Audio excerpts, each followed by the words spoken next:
Ready? Okay, so, yeah, so we're gonna start. So, welcome everybody to the September meeting of the Village of Southampton Planning Commission. So, today is September 7th, and we'll follow here the agenda. The first step is our Pledge of Allegiance. So pledge allegiance to the flag of the United States of America and to the republic for which it stands, one nation, under God, indivisible, with liberty and justice for all. So we're going to do a roll call.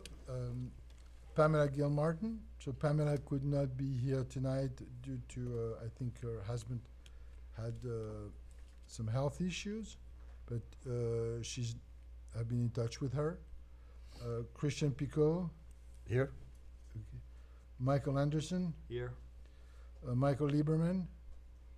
No, Michael Lieberman is on vacation. And Mark Schiffer, myself. Okay, very good. So we have only 3 of us here, but that constitutes a quorum.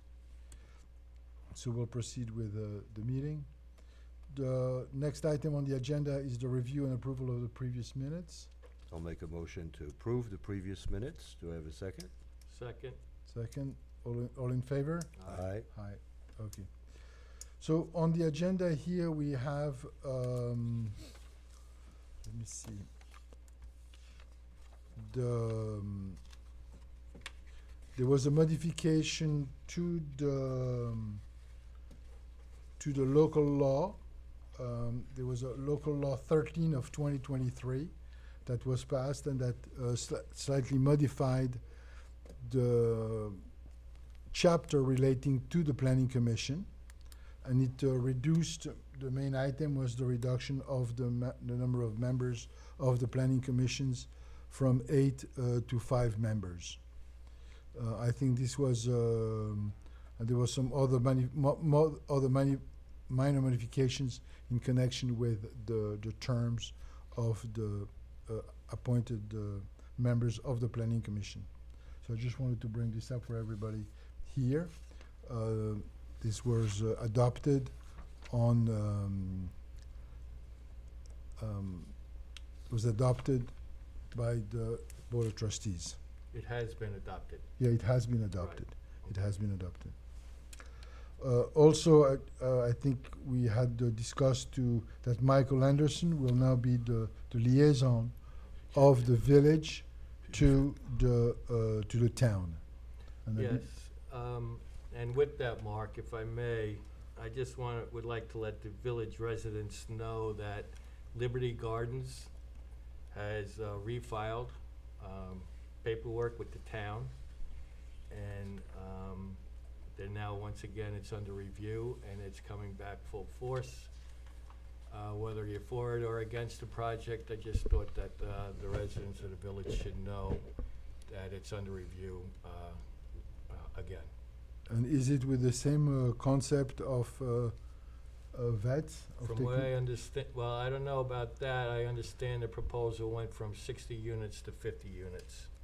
Mm-hmm. But I think one of the issues that had been brought up was whether that affordable housing development was going to service our community, or whether it was mostly geared towards veterans, handicapped veterans, I think. That's correct. Right. So, okay, so we'll definitely keep an eye on it. Thank you so much, Michael. Michael, what would be interesting is to compare and contrast the previous application to this application and see what changes other than the 60 to 50 units they've made. Is there a way you could inquire about Well, the from changes? what I understand, that's the only change. That's the only change? Yes. Everything else is the same. So Yeah. I'm kind of curious why they gave up and then are coming back. I think it was political pressure to reduce the scope of the job, of the territory, and to come back with a different proposal. Because in this case, it's really literally very much an affordable housing project financed under HUD and the New York State Department of Housing and Community Renewal.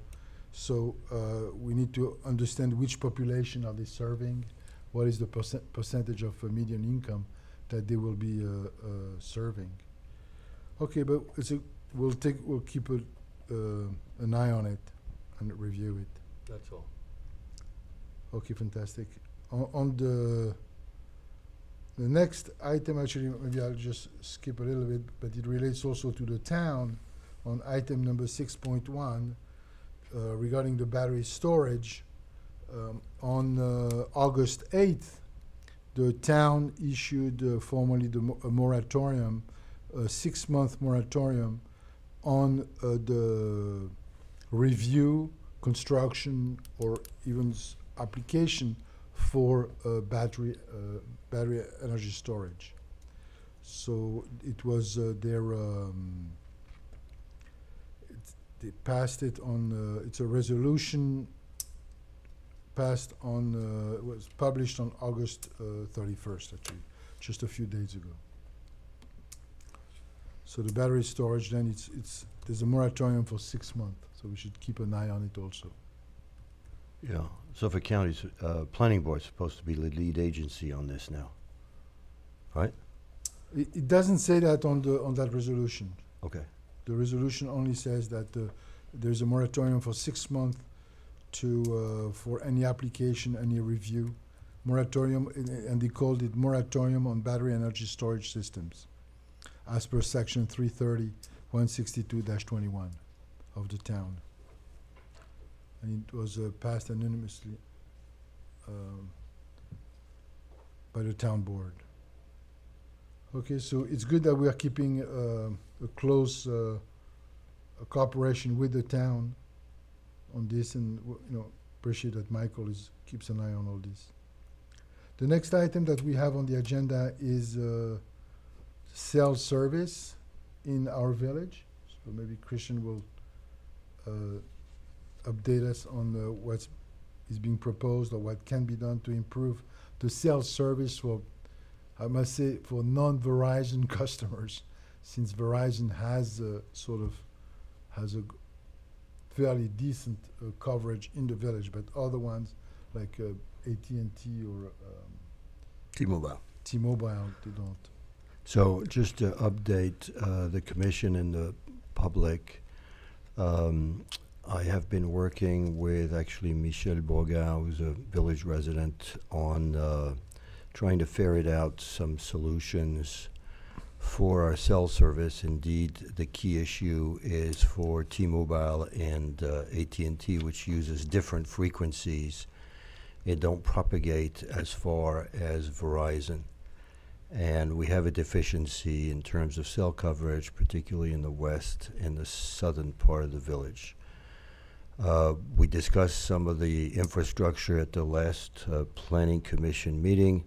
So since then, what we have done is contacted some consultants and have been in discussion with Advanced Network Systems, ANS, I think Philadelphia-based, and we have two solutions to look at right now. One is provided by Verizon, and the other one would be provided by the village itself. The idea would be to put an additional tower at a location to be determined, and we today have to think about whether this tower will be either operated by an independent, such as somebody like SBAC, Crown Castle, or American Tower, or an operator, or the village.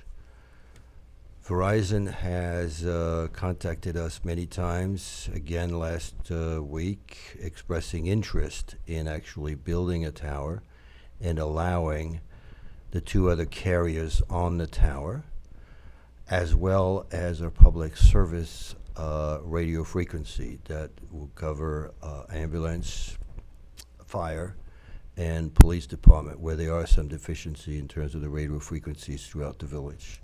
And maybe DPW wants to have something in place as well, particularly in difficult working conditions like snowstorms, et cetera, to do the plowing work. There is also, there's a cost-benefit analysis that we're in the process of doing. and we'd like to have ANS provide a consulting agreement by the next board meeting.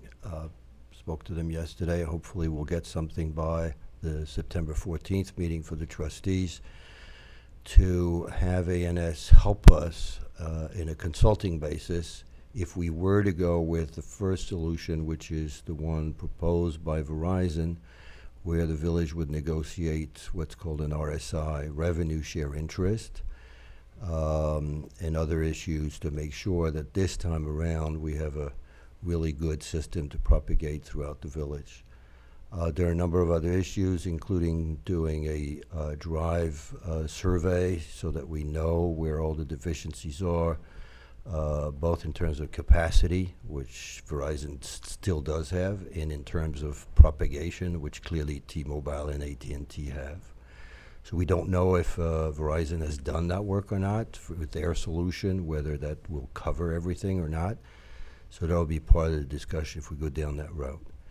The other thing is that whilst there is an advantage, and we have spoken to the town supervisor of East Hampton, who advocates that any municipality should really own their own tower, it's economically far better.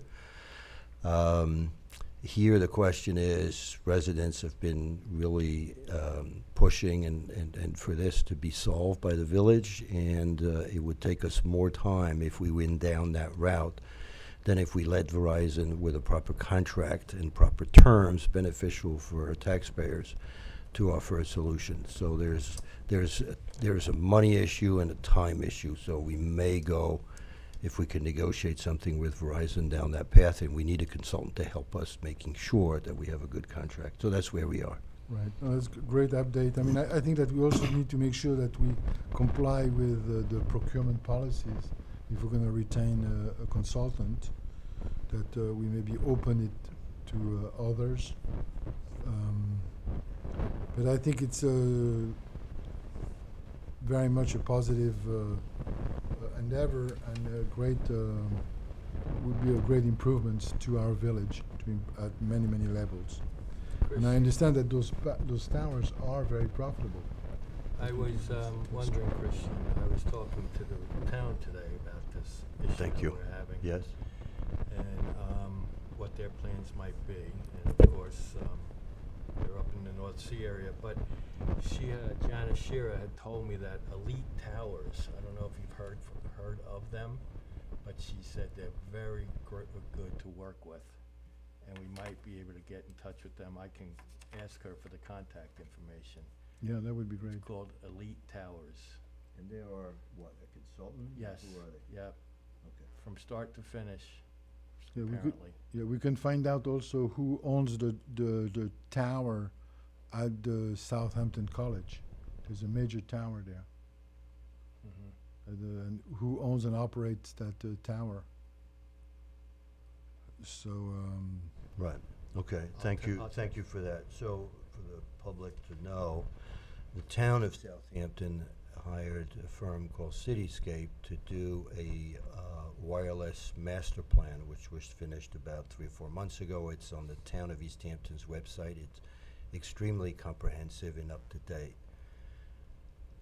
Conversely, the town of Southampton on its website, the last update they have on the wireless master plan dates to 2005. So I'm curious to hear more about Elite Tower and what Southampton may finally be doing to update a 18-year-old master plan that they have, and still deficiencies up in the North Sea areas as an example. right, but North Sea areas and many other areas, even in And Hampton correct. Bays Correct. and It's there's a- many it's a- areas. There's a lot of dead spots. But we sort of went down a path to solve the problem for the village and not spend too much time trying to piggyback on anything the town may or may not do, as it would slow down our effort to find a solution for our residents. Right. So, so Michelle, I want to thank you for your involvement. And so how did you get involved in the... Your neighbor on your left asked me to help, so I've been trying my best. So why don't you go here, Why don't you speak here? So introduce yourself. Hello, everybody. My name is Michel Brogard. I'm a resident of Southampton Village, and I've known Christian for 40 years. And he asked me to give him a hand in trying to find solutions for the cellular coverage in the village. It's a complex issue. It involves a lot of people. There's nothing simple, but it's good news if Verizon is willing to pony up money up front. It's good news for the village because a mast like this costs $500,000 and takes at least 18 months to get erected, and then you have to negotiate contracts with each carrier, etc. So if Verizon is willing to help, I think it's probably something we should consider seriously. Yeah, absolutely. And Verizon is vested in the village. They have facilities right in the center of the village. Yep. So And so there are 3 big towers actually. The one you mentioned at on the campus. There's another one near the train station, and there's a third one on top of the hospital. It's not as developed, not as big, Oh. but and then there is a Verizon antenna, a small one at Cooper's Beach also, but it Mm. only serves the Verizon customer, which is less than half the population apparently. So there's a lot to improve upon. to study. Yeah, absolutely. Thank you so Thank much, you for having Michelle, me. and for your continued support, and really appreciate it very much. Thank Well, you. one of the key issues that we're gonna have to try to find out at some point is whether or not AT&T wants to be present in the village and make investments. As a corporate globally, it has pulled back its investments dramatically in the last couple of years. And their lack of presence may not be a lack of interest, but simply a lack of resources from a capital expenditure and balance sheet perspective to engage in municipal projects like this one. So we don't know. We're going to have to find out and have a discussion. So when we speak to Verizon, we're going to want AT&T at the table and hear what they have to say. Okay, great. Thank you. Thank you for the update. The next item on the agenda that we have is the possible creation of a bid, a business improvement district for the village retail stores, the village business district. And this is something that I have discussed with a former member of the Planning Commission, Eldon Scott, who is, I think, very much willing to take a leading role in this. So anybody who wants to participate, I would invite them to contact us, or contact the village, or contact Eldon Scott, and I think it would be a great thing to organize. The next item on the agenda here is also the Board of Trustees would like to try to make our village a greener village, more sustainable, try to and more environmentally friendly. And I think the efforts that Christian led not too long ago about making it a Tree USA city is very much along those lines. And so we are talking to, we've made a sort of brainstormed a list of items that we could do to try to make the village greener. One of them would be to try to possibly improve or make it easier to recycle glass and bottles, because right now it's very difficult. There's no place really around the village to be able to bring back your bottles, your cans. So we're with the town of Southampton, and she also heads the Community Housing Fund. Unfortunately, Cara came down with COVID, and so she was not able. She thought maybe she might be able to join us by Zoom tonight, but she called me this afternoon and said that she didn't feel well enough to participate. So we'll postpone this for the next month, and in the meantime, the Village Planning Commission will be studying, will be putting together a little report to the Board of Trustees about all of the possibilities and opportunities that may be to develop workforce housing within the village. The Community Housing Preservation Fund and the Community Housing Fund was recently created. The Community Housing Fund was recently created and adds a 1% tax on all the real estate transactions since April 1st of this year. And money have started to come from the money goes to the county first, then from the county, it gets redistributed to the various towns. And Carabac is then in charge of those funds that come into the town of Southampton and then redistributed to various projects for workforce housing. So right now, I think they've received, but it's still not a big amount. It's about around $90,000, I think, that the town has received so far going into that fund. But we are sure that this fund is going to keep on growing as the closings get finalized.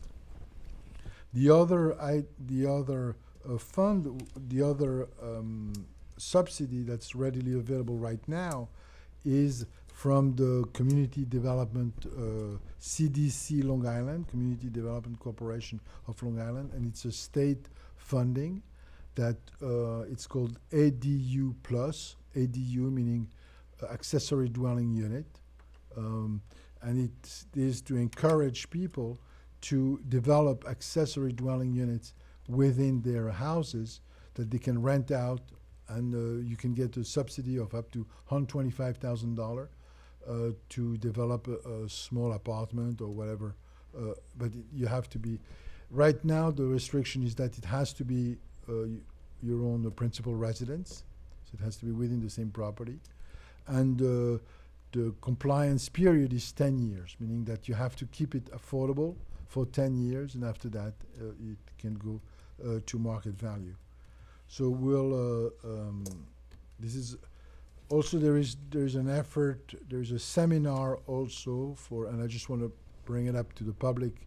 There's a seminar coming up on September 15th that's organized by CDCLI for landlords who may be interested to rent their properties to people who participate in the Housing Choice Voucher from HUD. It's also called Section 8, but it's we will receive a voucher, and that voucher then guarantees the rent through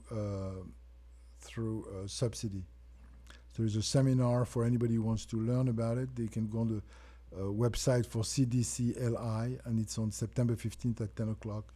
And I encourage anybody who is a landlord to to participate. The need for workforce housing, affordable housing in the area is very much needed, and this is a way to help landlord rent to people who are within the 60% average median income bracket. So that's for this item on the agenda.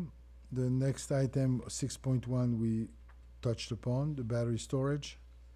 Now, the next items that we have are on the task force that we would like to create within the Planning Commission. One of them, and I think I volunteered Pamela Gilmartin to lead that task force. It's to review the codes and the local codes in terms of the violation, enforcement, and fines that are imposed for local code violations. I think it's a section of the code that needs to be reviewed, and I think Pamela is the perfect person to lead that effort. Unfortunately, she was not able to be here tonight, but I'm sure that she will be doing a great job and be able to report to us at the next meeting. If you want, anybody wants to add something. Do we need a work session with her to go through? Yeah, I think so. I think that it would be. Get on a call with you and her and. Yes, that'd be a great idea. Let's have a work session where we. Well, now we have a new. There's a new enforcement village. The village hired a new ordinance enforcement officer. His name is Charles Pelez. I hope I'm pronouncing it correctly. And he's starting, I think, September 11th. So we look forward to have this new enforcement officer, and it's important. Now, fortuitously, we also will be having a new judge with the village of Southampton. And it's the new judge is very much somebody who's very much involved in the village, very much vested in the village, and I think she will be doing a great job. That's about it for this item. The next point on the agenda we have is the real estate task force for review of possible acquisition. No, we don't have any updates on any of the parcels that may come about for land acquisition. But what I would like to speak about, it's not on the agenda tonight, is I'd like to remind the village residents again that October 1st, deer hunting season begins. The village trustees and the mayor last year contracted out to Suffolk County Deer Management, Michael Testatori, who's located in West Hampton Beach, to start a program and manage the program for the village. A lot of work was done by the Planning Commission to institute this, so we'd like to get the best results as possible. So if any resident would like to sign up for Michael to use their property, if they have an issue with deer, you can contact him, and he will get you a consent form for him to be able to get on your property. And we'll start October 1st, and I'm hoping at the next meeting I can give you some results as to how we're doing. Yeah, thank you. I think that's a needed effort, that the deer population within the village is growing every day, as many of us can witness it, and it's something that needs to be done. I know that there was a lot of discussions about it, and I think that it's certainly worth the trial to do it this way. And but there is a requirement for the homeowners to allow the activity to occur on their property, if you wish to do so. Great, thank you. The next item on the agenda was going to be, I thought Michael Lieberman was going to report on it. So since Michael is not here, maybe we'll skip it. The Mobility and Transportation Task Force. We also contacted the County Planning Commission to also share with them, to be able to be more informed of what are the plans at the county level to deal with the traffic issues. I mean, that has been really, I have been here for over 20 years and never seen it that way. I mean, county road, even the highway and the 27 is in the morning backed up all the way to, past West Hampton. So, but it's not an easy solution, and there's no easy solutions for it. So we'll look forward for Michael to come back to us next month with some update on this. The next item on the agenda that I have here was to review some of the zoning issues. One of them was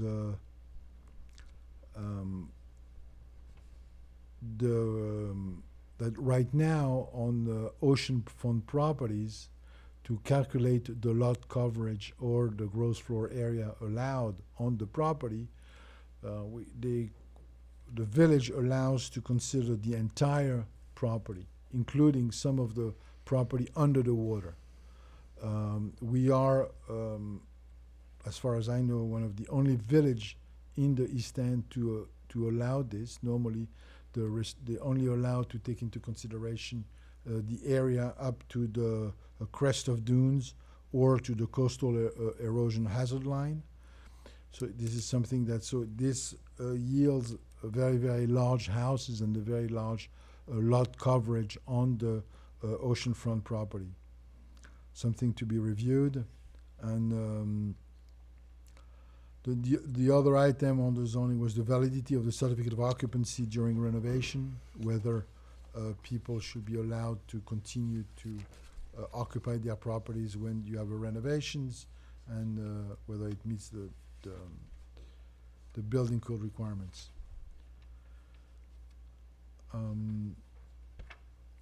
Is Alex on with us? Yes, he's on the screen. Hi, can you hear me? Yeah. Hey, Alex, how are you? So Good, how are we're you? now moving to item number 8. So updates from, if you could just maybe update us a little bit on the architectural and historical structure reconnaissance survey.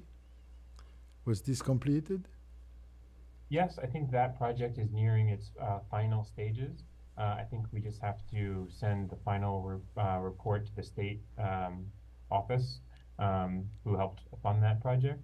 And then it'll be up to the Board of Architectural Review and Historic Preservation if they would like to look at expanding the historic districts to do some further research in what's called an intensive level survey, where they would document based on the recommendations of the reconnaissance in the specific properties that they feel may warrant inclusion. So that work would continue over the next few months.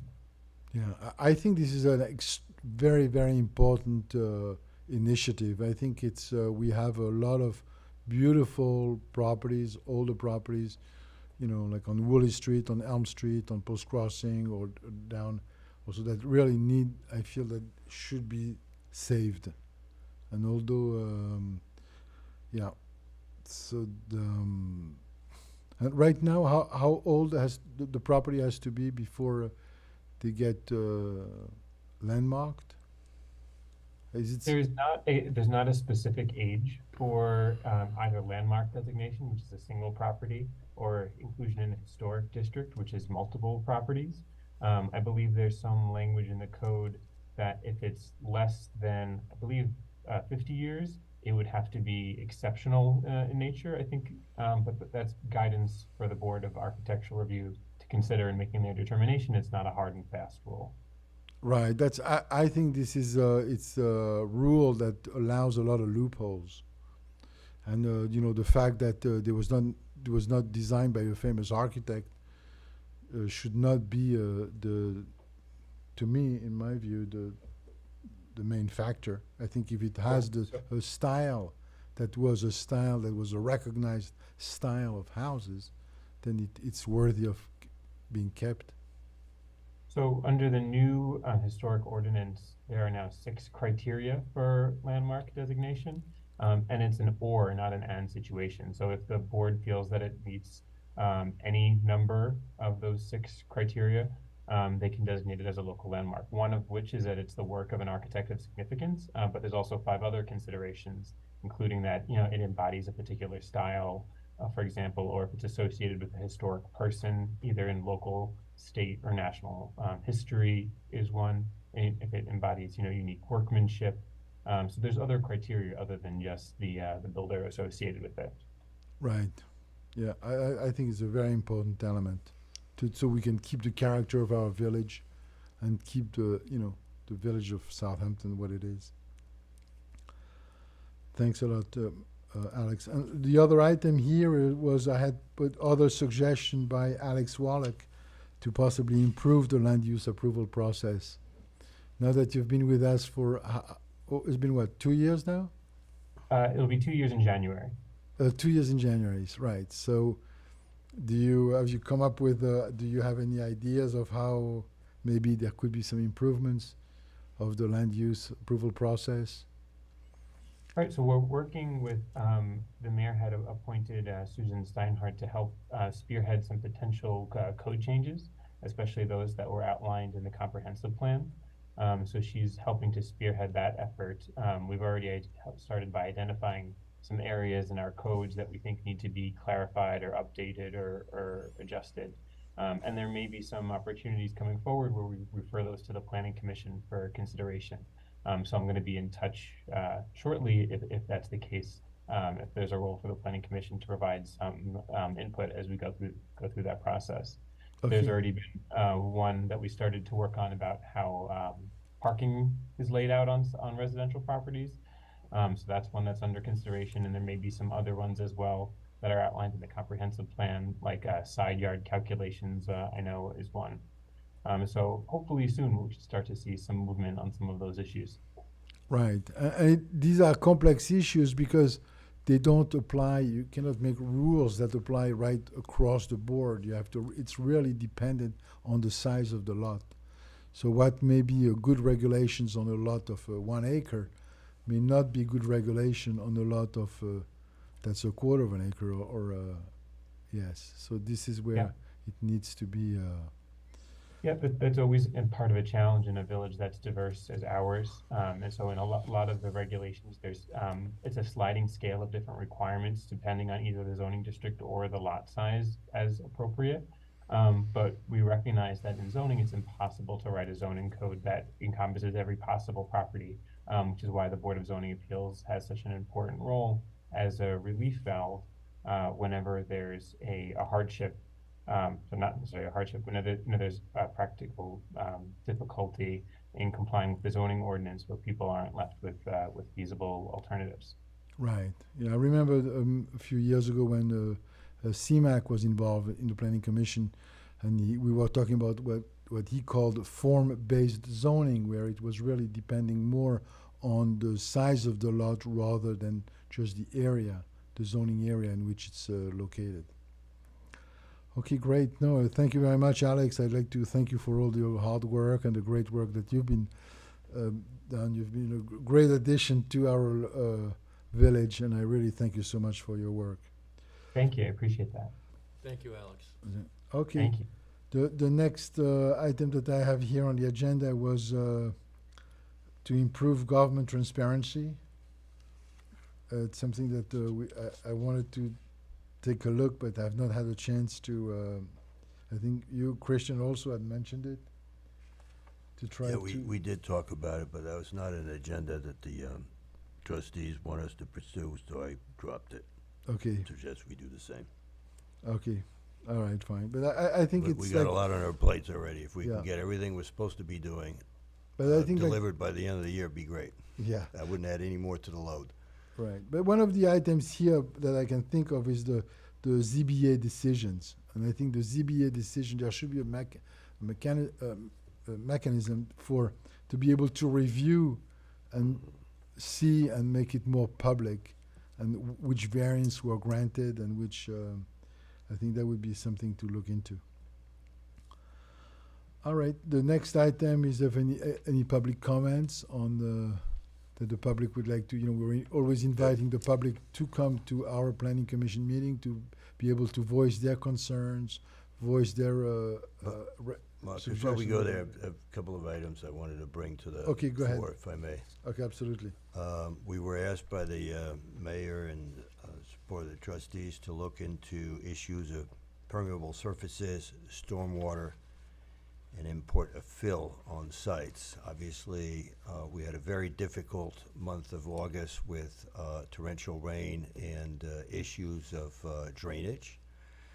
And we have examples of other communities, such as Segaponic, that has some regulations on import and export of fills, which we need to look at. So Michelangelo Lieberman has agreed to look at first of all, something that Studio AB had done for this planning commission quite a few years ago, when it worked on GFA and pyramid law. If you remember, Mark, you were there at that time. That report, when I looked at it, has a section 261 and 262 that talk about high-level permeable surfaces and stormwater surfaces for Southampton Village. And we haven't really, it was a high-level discussion in that report, but we haven't spent time on it. And Mayor Manger has asked us to look at that. Yeah, I just want to maybe just clarify that what we are talking about here is about people regrading their properties. And this is something that really mostly applies on larger lots where people bring in fill and or simply regrade the property from the excavated materials, and by the regrading create new slopes that creates new stormwater drainage onto the neighboring properties or the road. And yeah, it's something. So it's an issue that Michael Lieberman has agreed to spearhead, to look at all of this together in terms of permeable surfaces, stormwater, and import-export of fill, as you mentioned, on grade. So he's going to be piloting this. I'll work with him on that. But there are examples to look at. As I said, Segaponic Code, Section 245-51, that deals with the import-export of fills, that the mayor would like us to consider. as may be applicable in this community as well, perhaps. So Lieberman is working on it. The second item I wanted, before we close, to bring up is on our agenda. I see that Pamela Gilmartin has a term ending 2024, whereas the website says she has a term ending 2025, so we need to reconcile that. Yeah, okay. Which then brings me to the local law 13-2023, which you were speaking about earlier in the meeting, whereas section 20-2B, a whole swat of items were taken out in it, which generally addresses the staggering of the board. And whilst planning commission members are now 5 appointed for 3-year terms, if we look at it carefully, we have 3 people coming up in 24 and 2 people coming up in 25, and this is not properly staggered. And there is no consideration of that when it was struck out by council for board resolution in mid-July, addressing that, and I think that's a miss, and I'm sorry I missed a public hearing to bring that up, and I just am looking at it now. It needs to be rewritten with a staggered situation, like we have on every other board in the village. Yeah, thank you for bringing this up. Absolutely, you're absolutely I'm right. sorry I missed that. That's No, my, you're- our you're miss in the planning commission, my miss. But I It's a can good see point. that, yeah, local law 1323 was, even the sentence of 20-2B, which says the term of office of each member of the planning commission shall be 3 official years, except as hereafter provided, and then everything else was struck out. So there is no hereafter provided. So I'm sorry for council who did this. Yeah, well, I appreciate Christian's, So we good need to- we eye need to for look at that. details. Thoroughness. Yeah, We- his we need, thoroughness we need and to, eye we for need to look at, details. no, because it's gonna be an issue next June, when we've Yes. got 3 out of 5 people who are due up. Yeah, And you're it does, right. it shouldn't be that way. It looks like it's 4 out of 5.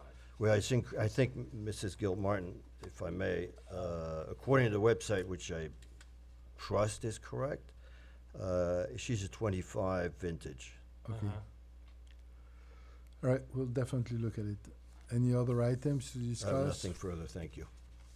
Okay, fantastic. So on this, well, actually, one quick item that we did not touch upon that was also brought up to the planning commission was the fact that a lot of people are converting their tennis courts to pickleball courts.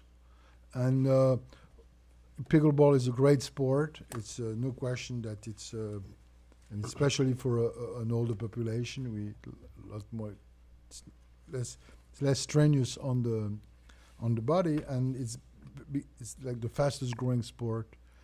And however, when you convert the tennis court into a pickleball, because the pickleball has a hard ball, the sound becomes like almost like ping pong, and you hear it a lot more. And there's been a lot of complaints about it in the village from neighbors, whether it's from a commercial tennis court operation allowing or training people to play pickleball right next to a condominium complex, or the individual person who is converting his pickleball court, his tennis court to a pickleball. So there, I think we're going to look into. It's an issue that's has been raised in many jurisdictions, from Sagaponack to Southampton. Something we should look at. And Who's gonna lead that? well, I think we should all look into it, and I would like to have everybody, maybe pitch in. And So first, the effort is gonna be to go to the village of East Hampton and look at the legislation they just reportedly passed and have a look at that. Sagaponack has also got stuff. I was just looking at section 101 for tennis courts, and actually doesn't apply. I was misgiven to think it applied to getting a permit for building a tennis court. It doesn't. It has to do with a court owned by the village and the permitting of use of it. So 101 is not relevant to this question. So we need to work on this. yeah, I mean, even the village tennis court, which is really barely used, could be also converted to a pickleball court. So, then we may be able to get more Yeah. use out of it. I mean, we can certainly contact the Pickleball Association to see how which other solution can be proposed. So, all right. So on this note, I'd like to make a motion to adjourn. Second? All in favor? Aye. Aye. Thank you. Good night, everybody.